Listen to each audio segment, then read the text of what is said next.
Hello everyone, আসসালামু আলাইকুম। নতুন আরও একটি ভিডিওতে সবাইকে স্বাগতম। আজকে দেখতেই পাচ্ছেন কিউট একটা বেবি ড্রেস নিয়ে হাজির হয়েছি।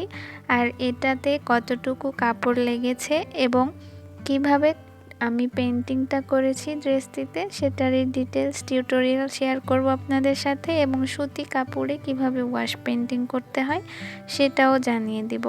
ভিডিওটি শেষ পর্যন্ত থাকার অনুরোধ রইল। এবং আরও একটি অনুরোধ, যারা আপনারা নতুন আমার ভিডিও দেখছেন, যদি আমার ভিডিও ভালো লাগে অবশ্যই চ্যানেলটি সাবস্ক্রাইব করে পাশে থাকবেন এবং বেল আইকনটি প্রেস করে রাখবেন। প্রথমেই আমি এটাতে ওয়াশ পেন্টিং করে নিব, আর সেটার জন্য প্রথমে আমি একটা হার্ডবোর্ড নিচে রেখে দিয়েছি যাতে করে অপর পাশে না লেগে যায়। আর যেহেতু সুতি কাপড়ে ওয়াশ দিচ্ছি তাই লাইনিংয়ের ক্ষেত্রে কোনো ভয় নেই, কারণ সুতি কাপড়ে ওয়াশ দেওয়ার সময় পানি যতটুকু স্প্রেড করবেন অতটুকুতেই আপনার রংটাও স্প্রেড হবে।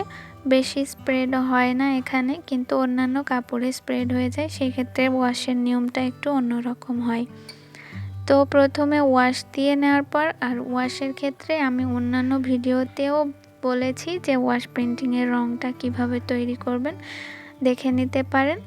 আর এরপরে আমি ডালপালা এঁকে নিচ্ছি। এটা আঁকার ক্ষেত্রে মাথায় রাখবেন যে যখনই কাজটা আপনি ঘন করতে চাইবেন প্রথমে ডার্ক একটা শেড দেওয়ার পরে লাইট শেড দিবেন, তখন দেখতে মনে হবে যে এখানে অনেকগুলো পাতা বা অনেকগুলো ডিজাইন করা আছে। এটা একটা সহজ পদ্ধতি।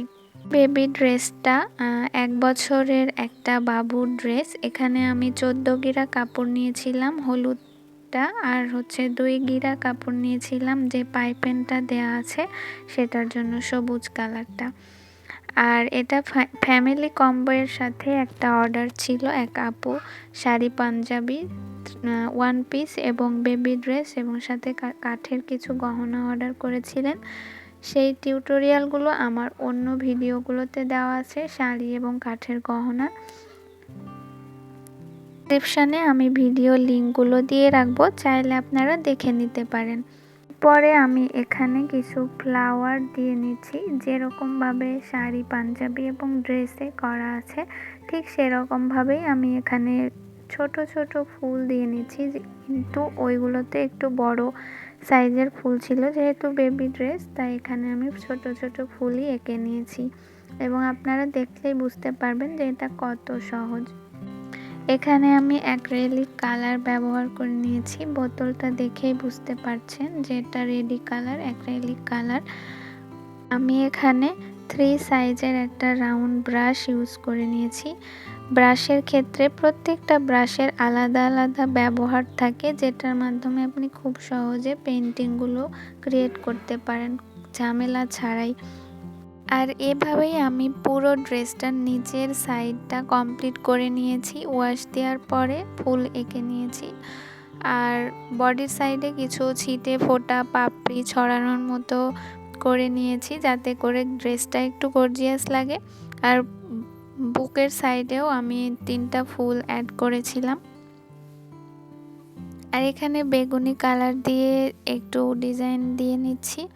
আর এই তো, এটাই আমার ড্রেসের ফাইনাল লুক। সবাই জানাবেন কমেন্টে যে ড্রেসটি কেমন হয়েছে, আর আজকের ভিডিও আপনাদের কাছে কেমন লেগেছে সেটাও জানাবেন। সবাই ভালো থাকবেন, সুস্থ থাকবেন, আমার জন্য দোয়া রাখবেন। আজকের মতো বিদায় নিচ্ছি। আল্লাহ হাফেজ, আসসালামু আলাইকুম। আর চ্যানেলটি সাবস্ক্রাইব করে দিবেন।